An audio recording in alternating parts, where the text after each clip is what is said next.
Hello and welcome to MtM Vegas. A popular casino, an old-time casino, has now been sold. The Fremont Street Experience has turned 25, and the Boring Company has announced a bombshell expansion to their mass transit system that looks really, really cool.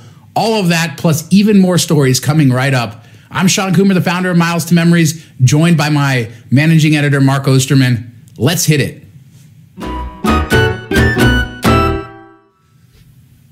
So Mark, Fremont Street Experience turns 25, or it just turned 25, and we saw some cool pictures on Twitter, and I kind of forgot what it looked like a little bit before. You kind of see vintage pictures of what it looked like in like the 60s and 70s, but you don't see too many pictures of it like of the canopy under construction in the 90s, or kind of what it looked like. And it was pretty sketchy looking back then. Like if you look at some of the businesses and sort of how it looked very different than it does now.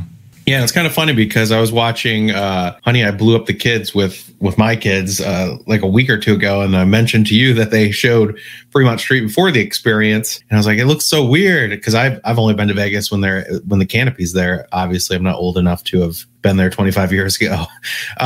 Well, I guess gambling wise, but I could have visited. But it was funny because you brought up as a kid driving down Fremont Street at night it was kind of a cool experience for you, right? It absolutely was. I think a lot of Vegas old timers will always talk about how Fremont Street was great before the canopy, and they really hate the canopy. I actually like the canopy. I like everything it brought, but there was something magical about driving in a car down Fremont Street with all the neon rising above you.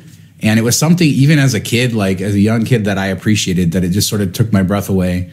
And I enjoyed it every time I could. Now, of course, when I was a teenager is when this got converted into the Fremont Street Experience. So most of my life has been with the new version, but I definitely appreciate the old one. And it's crazy to think it's been 25 years since they did that. There's been a few upgrades to the canopy, most recently, just in the last year or two.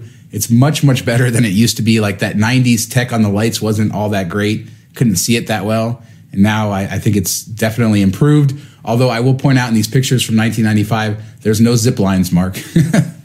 Yes, I hate the zip lines. It feels cluttered in there now with the zip lines. And I say the same thing, like it's not as bad in the Link promenade area, but it's even noticeable then from when they built it to when they added zip lines. Like just the entrance to it feels kind of closed off a little bit. So I've never been a fan of those. I've never actually ridden it, so it could be cool. I don't know. The Fremont Street Experience, I like the canopy. You know, the best thing about it is that it kind of protects you from the sun and stuff during the day. So I always enjoyed that. It's kind of like you're still pretty much indoors, even when you're outdoors, which I think is cool. I've never been to Reno, which I know you've been. Do you ever get like those vibes driving through Reno, you know, like the old Fremont Street with the lights, or not really? Not really. I think these days now, it's been a while since I've been to Reno, and I've only really been there once to that strip. And I mean, there was some of that, but I think most of those casinos are still spread apart far enough. You didn't get the same kind of feeling. And nowadays, a lot of them are being converted into apartments and stuff like that. I know Harrah has just closed their hotel tower in Reno that's being converted into apartments, basically. So that place is sort of dying, whereas at least the one here is living on. And yeah, I think that the pedestrian mall, I think it draws the casinos closer together. It makes it a cohesive area. And so I think it's been a success for sure. I don't think anybody could argue that it wasn't a success, but you do lose that old school charm of driving down all that neon. And then, you know, it's definitely a experience of another era, and I can appreciate both of them. Now, talking about another era, a lot of people in Vegas know Boyd Gaming because they own a lot of local casinos. And the original Boyd Gaming, or the original casino opened by the Boyd brothers, like in the 1960s, I think 1962, El Dorado, it's in downtown Henderson. It's actually been closed during the entire pandemic. One of the few casinos, Boyd Gaming, didn't reopen. And we just found out that it got sold this week. So they just determined that it wasn't a core asset and had been trying to sell it this entire time. They finally did. The weird twist on it, Mark, is that they say that it could be, or that the company that bought it has Bruno Mars potentially as a silent partner. So I don't know if that's true or not, but this is a cool old school casino in downtown. A Bruno Mars show coming to Henderson. Yeah, coming to downtown. They are getting a new hockey or a new ice arena there, so we'll see. He's going to sell it out every night. That'd be kind of crazy, though. Interesting twist for sure. I doubt he's going to put on a show there, but maybe like if he is a silent partner, when they open it up, he'll do something. I don't know. Yeah, I don't know either, but it was always kind of a surprise that it was still closed. But this casino, if you like old school Vegas or old school casinos, not necessarily the nicest, most kept up places, then this is it. Had a lot of interesting charm. The casino was pretty good. We went there probably once or twice in the last couple of years, and they had a decent coffee shop, like a really old school coffee shop, if I remember right. So there's a lot of potential there. Water Street, that area in downtown Henderson, is being completely redeveloped over the last few years, including that brand new ice arena. It's basically it's not the hockey arena that they're building for the major league team in Henderson. It's a different arena. It's basically for local hockey, but it's owned by the Golden Knights. And that has sort of spurred the development of all this new stuff there. And I think El Dorado is poised to benefit if they have a company that wants to invest in them. And clearly Boyd didn't care much about the property anymore. So this is, I think, hope for people who love downtown Henderson. And speaking of that, next we're going to talk about COVID. We don't really have anything to talk about, Mark, other than the governor did a press conference on Sunday, said he's going to extend the pause until January 15th. So everything we've talked about on previous shows is extended through January 15th. And I don't think we really need to go much more into that. Which is pretty much what we predicted last week would happen. Instead of a shutdown, which was rumored, we thought he'd just extend what was already happening. So pretty much. Right. Now let's talk about the big news here, and that's going to be this crazy boring company tunnel system that started at the Las Vegas Convention Center, and I think it was around $50 million is what the Las Vegas Convention and Visitors Authority paid the boring company, Elon Musk's boring company, to dig these tunnels for this 1 mile loop within the convention center. Now that was supposed to open in January for CES, and it's now delayed. They say they're probably not going to open it until they have their first big show. I think they should open it and charge admission for locals to go test it out, but apparently they don't want to do that. But now we've heard over the last few months that there might be extensions to Wynn and then to Resorts World. And then they announced that they wanted to do this Las Vegas Blue Line that went to the airport and downtown. And that's actually going to be proposed to the Las Vegas City Council coming up shortly. And then we also learned that Caesars Entertainment wants a separate third line for just their properties on the east side of the Strip. And they are going to be pitching that to the Clark County Commission in February. So this is all stuff that is potentially like pretty far along in development and it's going to happen. And we could potentially see not only that convention center system, the Caesars system, and then a wider Las Vegas system all within the next couple of years. Yeah, that's a lot of tunnels. Yeah. I mean, I'm excited for if the main Vegas line comes in. I think that's the biggest thing that is needed. Go from the airport to the Strip to Fremont Street, or just when you're on the Strip, you want to go down to Fremont Street. I think that'd be huge. Right now you have you could ride the Deuce bus, which will take forever, or you pay like $15 to go downtown on Uber. So if they could do it in a more cost efficient manner for patrons and as well as time saving, you're taking that traffic off the road. I think that would be huge for people visiting as well as people coming into the airport. You don't have to wait in that taxi line or wait to get an Uber. So that'd be nice. The Caesar stuff, I know you're a fan of it. I'm not really that big of a fan of it. I mean, you have the monorail. Are they planning on doing anything with the monorail, or are they just going to abandon it, or what's the plan there? So this is actually the reason that they're able to announce all of this. Just in the last week, the Las Vegas Convention and Visitors Authority closed on their purchase of the monorail out of bankruptcy. And the reason for that is so that they could get rid of this non-compete clause. There was this non-compete that prevented Boring or any other company from doing mass transit in the monorail corridor. Now that the Convention Visitors Authority owns the monorail, they are allowing basically the construction to go forward, and that's why we have this news. As far as they've announced, the monorail is not going to open probably until at least the summer, and when it opens, they're going to run it until its end of life. So the equipment has so many years left before it has to be replaced, and they're not planning on replacing it. So long term, I do think that this boring system will be the replacement for the monorail. And yeah, I mean, let's break down that Las Vegas City Line market. It's going to go proposed to go to the airport, also go to Allegiant Stadium, to hit up the west part of the city, like where the Orleans is, like we've talked about, the Palms, Rio, that area, cut back to the Strip, and then go all the way downtown. And then, as you said, the Caesars loop is going to be just the Caesars properties. That will kind of cut into that main tunnel, so you can either take the main tunnel elsewhere, or maybe you'll have to switch. We don't know all the details, but what I was reading was that Boring is actually going to pay for the main tunnel in this expanded line, and then the hotels can build their own stations for each one to kind of cut into it. And the vehicles are going to be these modified Teslas, so some of them will actually be regular off the assembly line Teslas, and then they're going to have these modified shuttles that are going to hold 12 to 14 people. Eventually, hopefully automated, but to start, you'll have a driver. But basically, just imagine this as like a dedicated tunnel system to go underground the city between everywhere, and at speeds of 80, 90 miles an hour, whatever it is. They say from the south end of the Strip to the convention center, which is normally a 20 to 30 minute drive, could be 2 or 3 minutes with the new system. So it definitely has the potential to bring a lot of convenience to Vegas.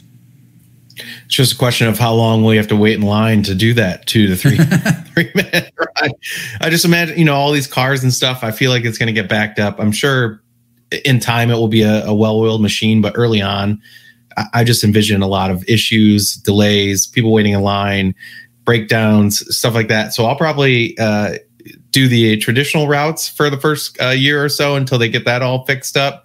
But if it works like they say it will work, and you're going that long of a drive in 2 to 3 minutes, that'd be amazing and pretty awesome. But the real difficult part of this is building the tunnels, right? And once the tunnels are done, then it's just a matter of the hardware and the self-driving and all of that stuff to catch up. So even if that first generation, these Teslas that they put in the tunnels, are replaced within a few years on something that's more automated, then I think that could be a good thing, because the tunnels are there. That's really where most of the expense is coming.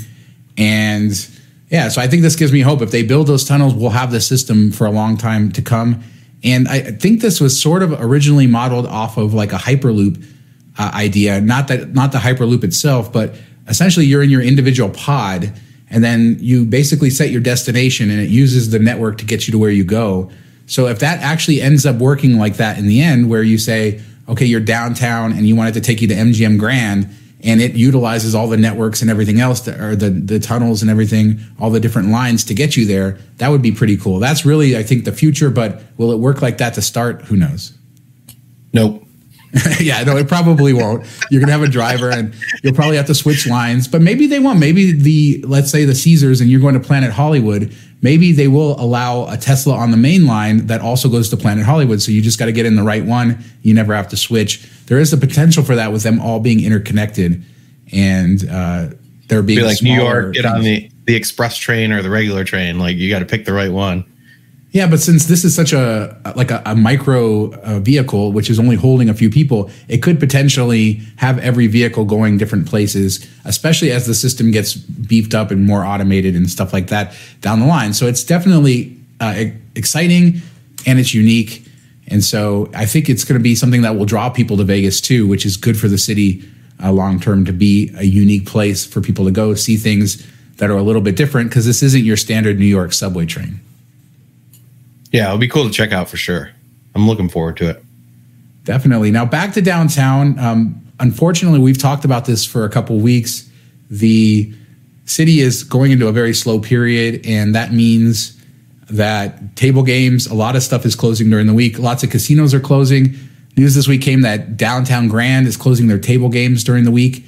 And I only point that out because the last couple times I've been to Downtown Grand has been during the week, and I've seen nobody playing the table games. And usually you have a pit boss, and you have dealers, and you got a bunch of staff there just standing around doing nothing. And so it makes sense that they would do this. Circus also closing their table games during the week. So even on the Strip, they're not able to get people there, but apparently they're good enough to at least stay open, keep the casino and the hotel open during the week over there.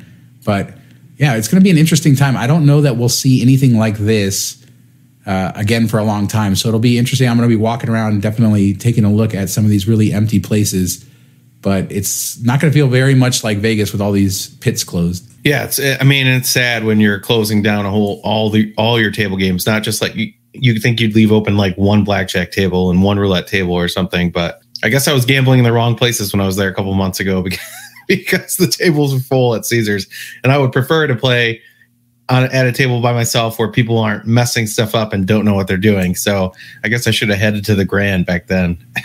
Yeah, playing cards with you is definitely an experience. I think most people probably would prefer that you play at a table by yourself with them. Not because you're a bad or anything like that, but just because people probably don't like all the. It's either I scare them away or I draw them in. There's no like middle road there, so for sure. Yeah, yep, for sure. But it's a sad story, but we'll see more of that, and we'll see the images to follow of a really slow Vegas. But I just thought that was worth mentioning. And then we're going to jump out of Vegas for a second, even though this is our Vegas show, to two stories that are heavily related to companies here, or to, I guess, to just casinos in general. Starting off with Harrah's New Orleans. You and I were both in New Orleans earlier this year, Mark. And actually, if you look at the channel, our bed bugs video, how to check for bed bugs, was filmed in a room. And I'll play a little bit of that here right now. It was filmed in a room there. Mark was staying there, and we were in town for a meetup from our Miles and Points from the website. And the rooms there were surprisingly nice. Like, it was definitely a nicer vibe than you get at a typical Harrah's branded property. Yeah, for sure. For Harrah's, I always think of Harrah's as like lower end, lower middle tier for Caesars properties. So, and this is one of the nicer hotels, I think, in their system. I've stayed in the suites and I've stayed in the regular rooms, and they're both really well done. There's a Ruth Chris right next to the lobby, and you're across the street from the casino. And the casino is actually really nice too. It's my favorite property outside of Vegas by far, and it's probably one of my favorite properties in the whole Caesars Entertainment brand, top 2 or 3 overall. So it's good news. They're already working with a great palette, and they're adding a new tower, more rooms, which it's always been an issue there on the weekends. It sells out pretty quickly, especially on game day weekends or in the big events and stuff going on like Mardi Gras. So that's nice. They're adding a new carport area to do valet for the hotel, which was always really crammed when you're trying to get your car in there and check in and everything. So that's pretty cool. They're doing some upgrades to the casino as well. This will extend their license till 2054, which is pretty cool for them. So they're putting the money back in if they're going to get the longevity out of it. So I'm looking forward to it. I can't wait to go back. I love New Orleans. Yeah, as you say, this property is really cool. It sits on Canal Street, right at the sort of entrance to the French Quarter, if you've never been there. And it's a great property. I had been there before, like 10 years ago, but I got to see it a little bit more just this February and really enjoyed it. The new tower, they're going to add 340 new rooms. And there's a lot of kind of new development in that area. There's a Four Seasons being built just down the street from there too. So it's good for that. And I do think that the property is nice enough to carry the Caesars name. And of course, the rooms are nice enough too. So not a surprise there. I probably think that we're going to see more of their casinos get this Caesars branding. It seems like they favor that name over probably the Harrah's name. And there's tons of regional Harrah's casinos. So could we see, as they sort of improve their casino lineup, could we see more Caesars branded properties coming? Probably. But now let's move to Atlantic City and the former Taj Mahal, now the Hard Rock. And they have to, this is just a crazy story. I'll let you tell it. But basically, a former tenant of the Taj Mahal, which closed and then later became the Hard Rock, came back with the property. There's been a disagreement. And essentially, the Seminole tribe is paying him $13 million not to operate a strip club in the casino, right? The world famous Scores, not just a strip club. That's Scores. True, yeah, Scores. So, which is pretty crazy. I know a lot of people put the two together, gambling and strip clubs, like it's two debauchery type of things where you're drinking, having fun party, like a bachelor party, something you would do. So it makes sense in one theory that like the two things are right there. Like you go gamble, you win some money, you go to the strip club. Like it just makes sense, but you don't really see it anywhere. And this was kind of like a holdover. And when it became Hard Rock, they didn't want anything to do with it, and they kept trying to force them out. And that was like the first thing they said they were going to do was, we're going to get rid of this strip club. We don't want it on our property. And they've had a battle for years, and now they agreed to pay $1 million a year for 13 years, which is pretty great. I mean, that's a good work if you can get it. You pay me to close my business. Yeah, I mean, I get it. I get why they wouldn't want that. And I'll tell you, I don't have much of an opinion on this story other than obviously never been to Scores, but I did go to Taj Mahal before it closed. And I was so glad to finally get to see that after like growing up in the 80s and seeing all the sort of advertisements for it and it being the biggest hotel in the world. And I can't wait to get back there and see what the Hard Rock property is. But no doubt, that's a pretty hefty trade-off. $13 million just to avoid the. Do you think? Because it did reopen, right? Both the steakhouse and the strip club reopened when Hard Rock opened. Yeah. They've been open, right? Yeah. Up until earlier this year. So they must just really have been. I wonder if wanting to get Score is called Bobby Bonilla and was like, "Hey, how'd you work out that deal with the Mets where they pay you for like life $1 million?" Yeah, exactly. Yeah, It's the same type of deal. Isn't that like a certain date every year, right, where he gets his check and then it's like a big news story? Right? All right, well that's crazy. That's going to do it for this week. I think there's tons of great stories, and we're going to get into the holidays and have some more interesting stuff to talk about coming up in the next few weeks. If you like this show, please consider hitting that thumbs up button. Subscribe to the channel. Make sure you turn on notifications. We do this each and every week. Plus, we have our tours, guides for Vegas, and more. Thanks so much for watching. Talk to you next time. See you next week.